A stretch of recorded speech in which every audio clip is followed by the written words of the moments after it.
Thank you. Thank you so much, sir, for your warm welcome address and giving us a food for thought with your 3 A's to make any organization future ready. I'm sure these will be the highlight of these curtain raiser discussions that we are going to have today and tomorrow. As Sir mentioned, the theme for this year's curtain raiser, as well as the annual conference scheduled next year, is Strategies for an Agile Work Culture, Pathways to New Age. We indeed have a perfect galaxy of experienced stalwarts with us for this event. To begin with, we have amidst us Dr. Jack J. Phillips, Chairman of ROI Institute, Inc., who is a world-renowned expert on accountability, measurement, and evaluation. Dr. Phillips provides consulting services to Fortune 500 companies and major global organizations. He is the author and editor of over 100 books and has conducted over 100 ROI studies and helped thousands of professionals with the findings. Recipient of the Distinguished Contribution to Workplace Learning and Development from the American Society for Training and Development and the Thomas L. Gilbert Award from the International Society for Performance Improvement. Dr. Phillips' work has been featured in the Wall Street Journal, Business Week, Fortune magazine, and National Geographic. Sir, we are extremely privileged to have you amidst us today. I would humbly request you to propose the keynote address. Over to you, sir. Hello, I'm Jack Phillips, Chairman of the ROI Institute. Thank you for coming to our session. Thank you for supporting IFTDO. At the ROI Institute, we help people see the value and show the value for what they do. We'll do that for them, we'll do it together, or we can teach them to do this. And for the last 30 years, we've helped many learning and development organizations do just that. We work in 70 countries through 45 partners. And that makes us feel so much at home with IFTDO. It's such a great organization. What we see is tremendous progress that we've made in learning and development, but still more to do. We need some serious changes, and we need to talk about that today. But there's no better organization to bring about global change than IFTDO, because you can reach so many places, so many countries, so many cultures. So we want to think about the future of learning. We've worked with it so much, and we see so many things occurring. We want to share our vision of where we think it's going, but more important, where it needs to go and where it needs to be. And it fits so well with the theme of the conference, because we need an agile workforce to do it.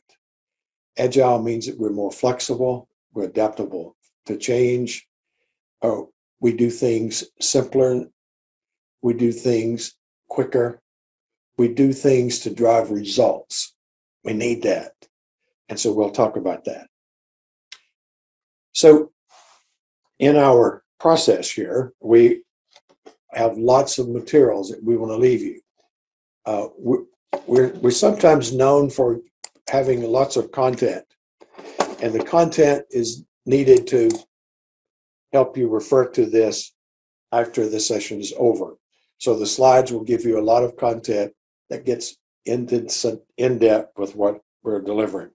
But we also want you to have some takeaways. We're going to make available to you not only the slides and this recording, but the chapter 1 out of this book, The Business Case for Learning. It captures a lot of the essence of what we're saying here. And then we give you our job aid for using this process that we're describing, this ROI methodology that addresses so many of the issues that we're talking about today. And then there's a copy of the model in there that we'll be describing. So our objectives are pretty simple. We'll talk about the future of learning, but part of that would be making sure that we understand the different levels of outcomes, the challenges that we need going forward, and how we can work with what we've learned from Agile to be a part of it. Now, reflect for a minute. Where are we? We have some very serious performance challenges here. They've been with us for some time. We're getting better, but it's moving too slowly. Look at these statements here. I want you to think for a minute with the work that you've done in learning and development.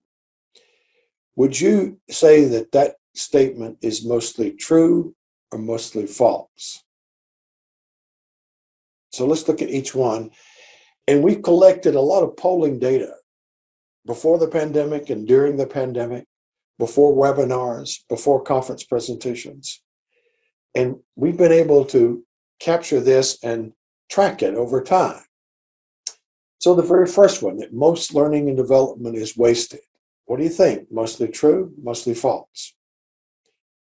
Well, somewhere between 80 and 90% of your colleagues say that's true. That means it's not used. They feel that way. That's waste. We call that scrap learning sometimes. Hey, that's too high. We got to do something about that. It won't go away unless we tackle it and work on it, like those Agile software developers did. Look at number 2. The learning outcome desired by executives is rarely measured. See, that's a little dangerous. It's like we know what they need, but we're not delivering it. So would you say that's mostly true or mostly false? Well, about 90% of your colleagues say that's true. That's a pretty tough situation, isn't it? We've got to start measuring what they want to see. They, meaning the executives who fund us, who support us, who give us this opportunity. We've got to do that. And then number 3, most learning providers, and that's us. We don't have data to show that we make a difference. To make a difference, that means we have to use what we've learned and have an impact. That's making a difference. What do you think? Is that mostly true? Mostly false? Your colleague says that's mostly true. Again, about 90%. That's way too high. Now, of course, that number varies with groups, but we're talking about averages here. 80 to 90% say that's true. Let's go to the next one. Most executives see learning as a cost and not an investment. What do you think? Is it mostly true?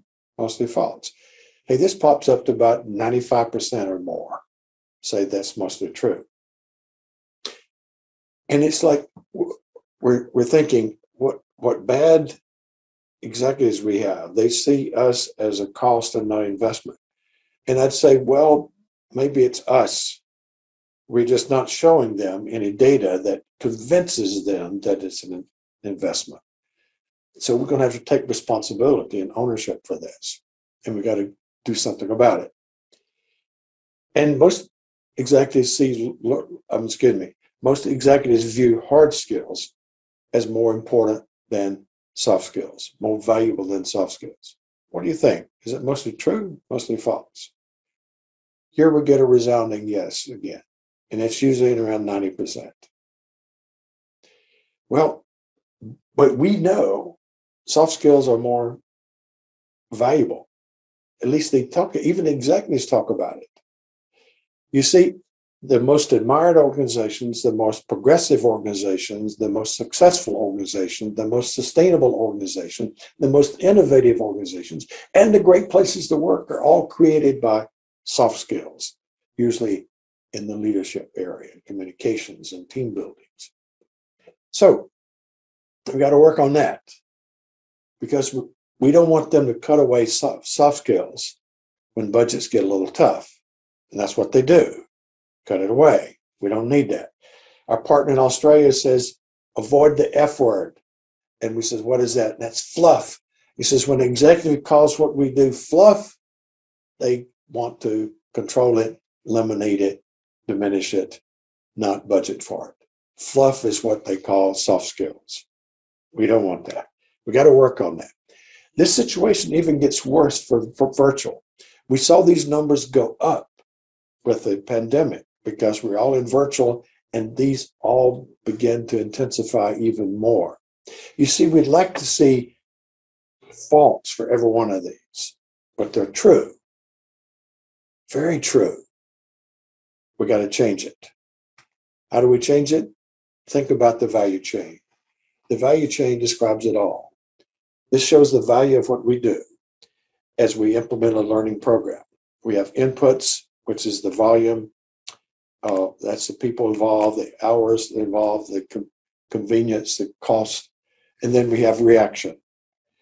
Reaction is critical because we're looking for how relevant this would be. The importance to success, your success, something that they would actually use and maybe recommend to others. And then learning, skills, and knowledge. Hey, we do a good job here of measuring these, all three of these, but we begin to drop off here. See, when we say we don't have data to show we make a difference, there is our culprit. We don't measure their application to see if they're using the content, they're using it frequently, and they're successful with it. But then that's not enough for executives. Application without impact is just being busy. We need impact. We need to see how it connects to things like productivity and sales, time, quality, waste, errors, rework, incidents, accidents, turnover, all of those things that are important to an organization. And yes, we have some intangibles in there as well. And then we can go to the fifth level here, the fifth level of outcomes. See, these are all levels of outcomes. Reaction through ROI. ROI is taking the impact, sorting out the effects of what we do, and converting that to money, and it becomes monetary benefits. And we calculate the ROI by having monetary benefits minus cost divided by cost times 100. And we also do the benefit cost ratio. There you have it. And these percentages you have there is our recommended percentage of programs each year to evaluate at that level. You see, we don't have to do so much at level 4 and 5, just enough to show our funders that it makes a difference. Here's the funder, the CEOs. This is a major study that we conducted a few years ago. We reported in this book called Measuring for Success. We did it for ATD. The subtitle is What CEOs Really Think About Learning Investments. And we found some things here that didn't really surprise people, but it's really a wake-up call for what we have to do. And that is, the one that we measure most is the one that's least desired. You see, these executives, 96 of them, they're top executives, very large organizations. We basically put these data sets in front of them and say, do you measure this now? These are the percent checking yes. Should you measure it in the future? This is a number checking yes.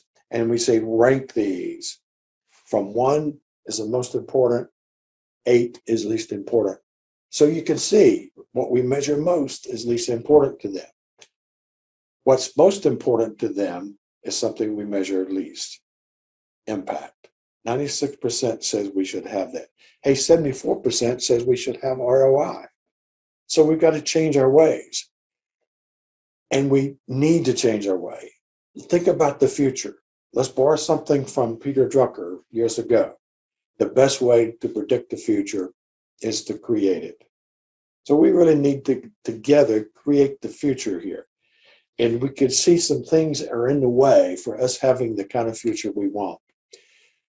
What you see here is what we need as the future from our traditional way of viewing and seeing and operating the learning and development function to what we have is the emerging view. This is our future here. And I want to look at these particular issues of input to outcome. We got to focus on outcome. Cost needs to be flipped to investment. We need to be seen as an investment. And we need to be seen as a value driver, not just a necessity, that something we have to do, a necessary evil, as some people have referred to L&D. And we have to think about learning analytics, pushing it beyond the science of learning, but the science of using the learning. And then needs assessment is more about alignment now, alignment to the business. And reaction and learning, which we measure so much, it's got to be replaced more with impact and ROI. So here's the future as we see it. We think we'll get there. One is that most learning will be hybrid or blended. We saw almost everything go virtual during the pandemic, but now the question is what comes back? And it's really up to us to decide how much will be continue to be virtual. If it delivers results, it'll stay there. If it doesn't, it'll move back in person. We think it will because we learned a lot and we're doing a lot. Most learning is not wasted. We got to get that stigma out of the way of scrap learning. Hey, we got to show people we make a difference. We know we make a difference. We just don't have data to show that. We got to have that. And we got to make sure we connect to the business. That's what executives want to see. We got to show them we connect. We can't just assume that anymore.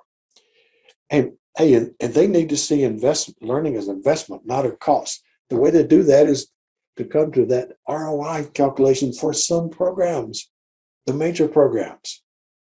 And they have to see soft skills as more valuable. We know it. You know it. We don't have data to show it. And that's where we need to go. So let's create that together. And Agile can help here. So I want to go back to, when we think about Agile, we're often thinking about Agile software development. You see, 20 years ago, software development was very bureaucratic, very cumbersome, took too long. There was a lot of errors in the process. The results were not always there, and the customers are not happy. So a group of 17 people got together 20 years ago to create a manifesto for software development, and they called it Agile software development. And you can see what's going on here. It's looking at things like this. It says, through this work, we have come to value individuals and interaction over processes and tools, working software over comprehensive documentation, customer collaboration over contract negotiation, responding to change over following the plan. And most of all, they drive results. So what we've done a few years ago is we look at what we do in the evaluation area. We want to do more than just evaluate. We want to drive results and get results and be flexible, be adjustable, have process improvement at the utmost state of mind. And so we have this ROI methodology model that's really designing for the delivery of business results. And yes, it evaluates as well. So it designed for results. It delivers results. And yes, it measures results. But it's a change in thinking because we start with the end in mind here. We start with a clear business measure. So much of learning doesn't start there. It starts with learning, but that's not where we want to be. Our work is not done when we have learning. Our work is not done until we have impact. And that's where we have to be. And we have to make sure we have the right solution because sometimes we do implement the wrong solution because too many times we think learning is a solution to everything. A lot of executives think that we're the best solution around because it can fix any problem. But we're the first to go out the door when times get tough. How do you make sense out of that? We just don't show them the results. And that's where we're missing so much. We got to expect success, making sure that we have objectives, making sure that success is defined at the impact level for all of our programs, and have objectives now maybe for not just learning, but also application and maybe impact. And then we have to make it matter to those poor souls who are going to make it work. That's the participants in our program. Make it matter to them and make it stick in the job. Make it matter means level 1 and 2. Reaction and learning are measured and they're there. Make it stick means that it's routine, systematically on the job, and that's application and impact. And then we have to go into analysis for the executives. These 5 blocks all are preceded by make it credible. Make it credible by sorting out the effects of our program on the data. Sorting out what we've done, that's very important. Make it credible by making sure that we have very conservative value for the measure, monetary value, convert it to money in a conservative way. Make it credible, making sure we have all the cost of the program in there, direct and indirect, and make it credible by calculating ROI using the two most common measures, ROI measures on the planet, the benefit cost ratio and the ROI expressed as a percent. And then we realize make it credible means we have intangibles. We have intangibles are those measures that we could not convert to money credibly with a reasonable amount of time. Still important. We got to make sure it's connected. Then we tell a story. We got data and we got narrative, numbers and narrative. We need that. Storytelling is such a big part of design thinking. It's telling a story. We got stories for reaction and learning, application and impact. And now we can present the data along with that. Data at level 1, reaction. Level 2, learning. Level 3, application. Level 4, impact. Level 5, ROI, plus intangibles. 6 types of data. Then we use that to optimize our results using black box thinking, making sure that we make things better. Always, even if it's successful, we're going to make it better. Now, we've got some challenges along the way, but we've got some tools that can help us. For the manifesto, they had some 12 principles here. I'm going to leave this with you. You probably have seen this, but it's in the slides that you'll get here.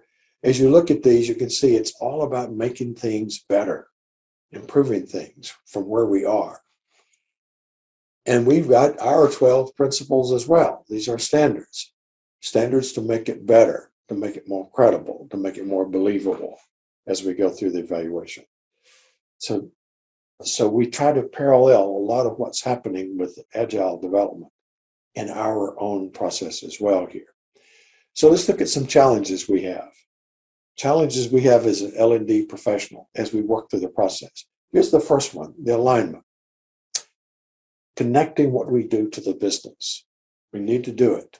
Remember, that's the first step in the process. Start with why. The second step in the process, make sure we have the right solution. But if you think about this alignment, this is a handy tool for people to look at. Here's the value chain that we just talked about as we measure reaction, learning, application, impact, ROI. But the measures for that come from objectives, not just learning objectives, but other objectives as well. But where do the objectives come from? More needs assessment. So we have 5 levels of needs assessments here. Payoff needs means, is it worth it? Do we want more value out of this than we're putting into it? A positive ROI. Yes, would be the answer to most executives. That's connected to the business. So these two come together. The value we deliver comes from the business need. So this is making sure we connect here to begin with. Then we ask the question, what is it we need to be doing to improve the business need? Sometimes we need new skills, we need new knowledge. And then we don't have them. We need them, so we've learned them. And that's a learning need. And a preference need is how do we prefer that? Together, this is a feasible solution. So this helps us visualize the alignment, what we have to do to align to the business. And the second challenge is to make sure we have those objectives. See, we're stuck with level 2, learning. A few years ago, we wrote this book with IFTDO, and it's called Beyond Learning Objectives. What they're telling their profession is that we're quite good at developing learning objectives. We now need to get better at developing application objectives and maybe impact objectives, and yes, even ROI if we're going there. See, the subtitle is Develop Measurable Objectives that link to the bottom line. We've got to do that. We've got to move away from just having learning objectives. We can do it. It's possible. Here's our third challenge. It's been out there a long time, and that's to make sure that we transfer what we've learned to the job. If we don't, we have the waste that we've talked about. Hey, this is a process that was brought into our profession by Mary Broad and John Newstrom back in the 80s when they wrote a book, Transfer of Training. It brought this matrix that is so powerful and so useful today. as we think about learning program, things we do before, during, and after learning. And things we can do with the manager of the participant themselves, and then the facilitator, or maybe the organizer for a virtual program. We want to work at all 9 of those blocks, things that we do to design for application and impact. That's where we're missing it, particularly with virtual. We just don't design for people to use it. And this is why so many of them don't use it, because we didn't plan for it, design it, put tools in place, enablers in place, have people in place to help us with that. And we discovered that the number 1 and 2 blocks is these 2, number 1 here and number 3 here. Things that we must do with the manager. We cannot leave the manager out of this, but we have to do things with them. It doesn't take so much time, but bring them in, have them set expectation, and have them follow up and be a part of it. Yes, we can do it, and we are doing it. And collecting data. Hey, we got so many ways to collect data these days. This is showing the kinds of data that's collected for the different levels of data from that value chain. We're getting quite good at that. The best method for level 3 is observation. But that doesn't always work. We can always use surveys and questionnaires, but we have to work hard to make them credible, and we're doing that. And for impact, we can always go to the data themselves. That's the data in the system. If not, they can give it to us in a questionnaire or an action plan or a performance contract. We have tools to get there that can get to where we need to be. Here's another big challenge, and that is, how do we sort out the effects of what we do from other influences? We have to always do it. It's one of our 12 standards. We have to do it. Hey, the good news, this is from our users, the most recent benchmarking from last year. 34% of the studies that are being done are using classic experimental versus control group. And then 40% of them are using a simple trend line analysis, which is very useful. It's projecting the pre-programmed data into the post period and look at the actual versus the projected. And with 2 conditions being met, we can use that. And you can see we're getting a lot of use. And then we're using some mathematical modeling that's very credible. But sometimes we have to use estimates. If we use estimates, we only go there if we cannot get one of those first 3 that I just mentioned done first. But we're going to always do it. But estimates can be credible if they're taken from the most credible person or groups, and where they're taken in a non-threatening, unbiased way, and they're adjusted for the error, which is, again, another one of our standards. So converting data to money, good news here. We think about, how do you get to money with a training program? Well, you first connect it to the impact, the business measure. You've tracked the business measure. When you've improved it, you isolate the effects of the program on it so that we know how much of it goes to our particular process, and now we convert it to money. The good news is that it's already there. We have something called standard values. That means it's already been calculated and it's put in front of us already to get our attention. Like maybe, for every lost time accident we have, it costs us this much money. For every customer complaint we have, it costs this much money. For every employee turnover we have, is costing us this much money. See, that's put in front of us to get our attention. That's the good news. If not, there's some experts who can tell us, or we can go to external databases. We can get there. We can get there credibly. That's the important point. It's a challenge, but doable. Convert data to money. And finally, making sure that we use this to optimize our results. That is, if you think about what we're doing, we're measuring here to evaluate. Evaluation is making decisions with that data that we collect. And then we make it better. Our focus is on improvement here. You remember we use black box thinking for improvement. Black box thinking comes from the aviation field, where we take those black boxes, voice data recorder, systems recorder. When a plane crashes, we take those boxes and find out what happened, and we correct it so it doesn't happen again. That's done by regulation and by law. We want to do it by our habits, Let's get in the habit of making things better. If we have success, let's make it better. If we have failure, lack of success, let's make it acceptable. We keep making it better. So we're improving to optimize, and when we do that, we make a better case for funding so that we get our allocation. We want to make sure that we get our share. We want to make sure that our budget's not cut when things get a little tough or the economic situation is uncertain. We need it. In tough times, we may need learning more than good times. So keep that in mind. Number 6, optimize results. When you do this, things really help. Things really pay off. It's a way to defend our budget. Make sure we connect to the business need. Showing the contribution in clear, credible terms of a particular program. Getting some respect and influence maybe from our top executives. Our own team sees more value here. And getting support for the project. And process improvement. Hey, that's the number one reason we suggest your evaluator program is to make things better. Process improvement. Hey, you can get a seat at the table if you want it. Huge payoffs.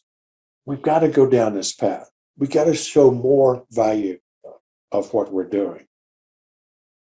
If we don't, we're going to continue to have the problems that we just pointed out in those serious performance issues at the beginning of the session.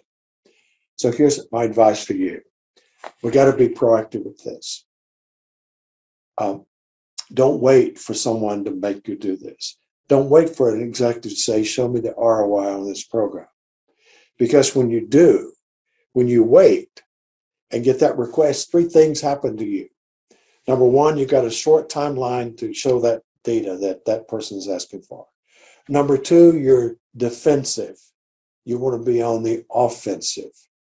You want to drive this yourself.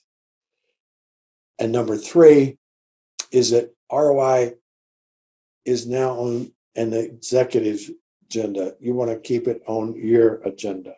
You want to make sure that you are driving the ROI process. So remember, when it comes to delivering results, hope is not a strategy. Luck is not a factor. Doing nothing is not an option. Things have changed and will continue to change. Change is inevitable. Progress that we make is optional. So it can be done and you can get there. So just a quick review. We're facing probably the same kind of problems in learning and development that the software industry faced 20 years ago when those 17 people convened to tackle software development and make it better, make it agile. We can do it here with learning, make it agile. We'll offer you this process as a way to get there. Again, we encourage you to download these items that will help you get there using this process. This methodology has become the most used evaluation system in the world. It didn't get there overnight. It took more than 3 decades. But it got there by being user-friendly and user-driven. Our users approve the standards that we have. And it's very valid and reliable so that we can meet the needs of researchers, evaluators, and professors. And it's CEO and CFO friendly. Executives see it and they like it. We encourage you to go there.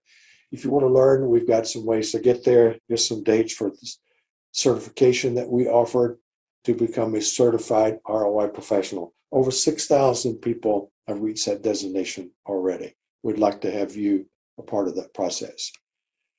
So let us know if you have any questions. You can send them to us. We'd be happy to respond. But in closing, I want to say our future never looked brighter. We've got good support for learning. We need to keep that support and get more support.